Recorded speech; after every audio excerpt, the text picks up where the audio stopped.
This is the Tom Bigby Tales, and I'm your host, Shannon Evans. I write about a small town in northeast Mississippi called Columbus along the Tombigbee River, and sometimes I write about the rest of the state. This episode is about the Sykes family and the legacy of their family in Columbus, Mississippi. In the bustling Antebellum South, few stories capture the essence of wealth, family ties, and tragedy quite like that of James Williams Sykes Jr.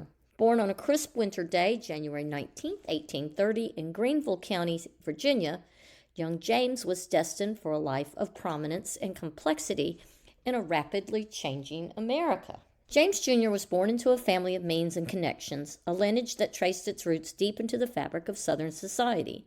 His father, James Sykes Sr., hailed from Virginia, born in 1810 into a world still echoing with the ideals of the young republic.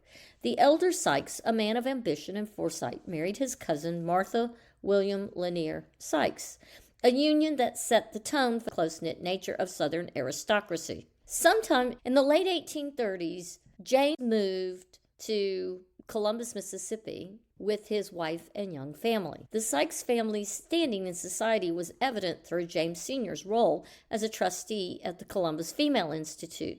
The prestigious institution, founded in 1847, was one of the earliest attempts in Mississippi to provide higher education for women, a progressive notion for the time. James Sr. served alongside other pillars of the Columbus community, including T.C. Billups, S.A. Brown, N.H. McCain, S.B. Malone, W.W. Humphreys, and T.G. Blewett Sr.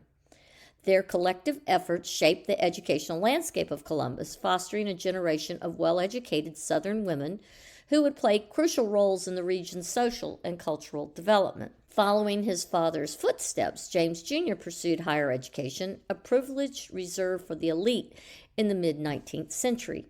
He graduated from Transylvania University in Kentucky with a law degree in 1850 or 1851. Transylvania University, founded in 1780, was one of the oldest universities west of the Allegheny Mountains and had a reputation for producing some of the finest legal minds in the country. James Jr.'s education there not only equipped him with legal expertise, but also exposed him to a broader world of ideas and connections beyond the confines of the Southern upbringing. In a move that was not uncommon for the time, especially among wealthy Southern families seeking to preserve their lineage and fortunes, James Jr. married his cousin Marcella Jane Sykes on April 9, 1851, in Monroe County, Mississippi. Marcella was the daughter of William Sykes, who had settled in nearby Aberdeen, further cementing the family's roots in the region. This marriage, like many others of its kind, served multiple purposes.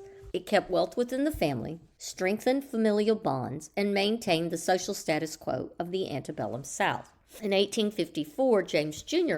made a significant purchase that would become a cornerstone of the family's legacy in Columbus, Mississippi. He bought what is now Aldan Hall from John Topps and updated it to a stately home with the help of local architect James Lull. The home served as a physical manifestation of the Sykes family's wealth and status. The Greek Revival mansion, with its now imposing columns and spacious new rooms, was more than just a residence. It was a statement of the family's place in society. This home allowed Marcella and the children to live in town, facilitating their attendance at church and participation in social gatherings. In the Antebellum South, a woman's social life was intrinsically tied to her family's status. Marcella's ability to engage in Columbus society from such a prestigious address spoke volumes about the Sykes family's standing.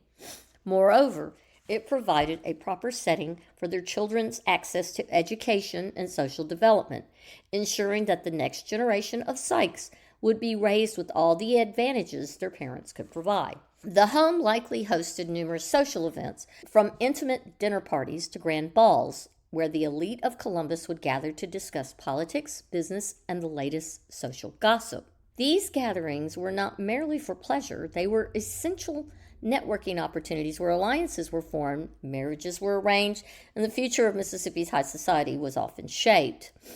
James and Marcella's union produced 4 children, each born into a world of privilege and expectation.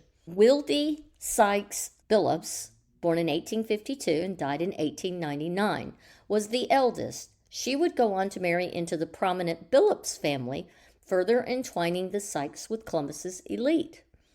Rebecca Jane Sykes was born in 1854 and died in 1859. Young's short life and early death at age 5 was a stark reminder of the precariousness of life in the 19th century, even for the wealthy. Childhood diseases such as diphtheria, scarlet fever, and cholera were common and often fatal, sparing neither the rich nor the poor. Ida Josephine Sykes Billups was born in 1858 and died in 1891. Like her elder sister, Ida also married into the Billups family, reinforcing the close-knit nature of Columbus's upper class. James Williams Sykes III was born in 1861 and died in 1878.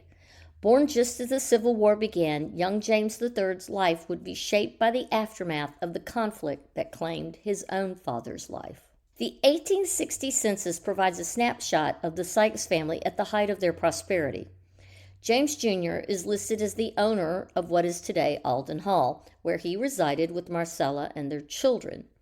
The census also noted his plantation, a common source of wealth for Southern elites. His total estate was valued at $60,000, a fortune equivalent to over $2 million in today's currency. This wealth would have been reflected in every aspect of the family's life, from their clothing and furnishings to the education of their children and their standing in the community. As the drums of war began to beat across the nation, James Williams Sykes Jr.'s life took a fateful turn. The election of Abraham Lincoln in 1860 and the subsequent secession of Southern states set the stage for a conflict that would tear the nation apart. Like many of his peers, James Jr. answered the call to arms, leaving behind his young family and prosperous life to defend the Confederate cause. On December 14, 1861, at the young age of 31, James Jr. died, likely from disease, while en route to Nashville with the Confederate Army.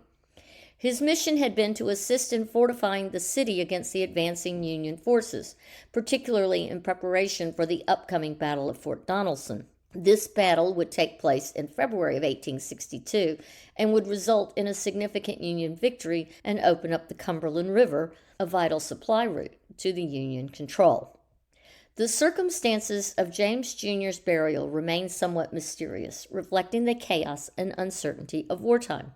A stone stands in his honor at Friendship Cemetery in Columbus, Mississippi in Lot 67. However, it's unclear whether his body was returned home or if the stone serves as a cenotaph, a monument erected in memory of a person buried elsewhere. This uncertainty was not uncommon during the Civil War, when many families were left without the closure of a proper burial for their loved ones. James Williams Sykes Jr.'s life was cut short, but it left an indelible mark on Columbus, Mississippi. From his purchase of what is today Aldan Hall to his ultimate and untimely death in service to the Confederacy, his story encapsulates the complexities of the Antebellum South, a tale of wealth, family connections, and the looming shadow of war. The Sykes family's influence extended beyond James Jr.'s lifetime. Their intermarriages with other prominent families, particularly the Billups, helped shape the social and economic landscape of post-war Columbus. The educational legacy established by James Sr.'s involvement with the Columbus Female Institute would continue to benefit generations of young women, including his own offspring in Mississippi. As we delve deeper into the Sykes family saga, let's uncover how the lives of his widow and children unfolded in the tumultuous years that followed. Marcella, suddenly a young woman with 4 children, would have faced the challenges of maintaining the family status and wealth in a world turned upside down by war. The children, particularly young James III, born just as his father marched off to war, would come of age in a South fundamentally altered by defeat and Reconstruction.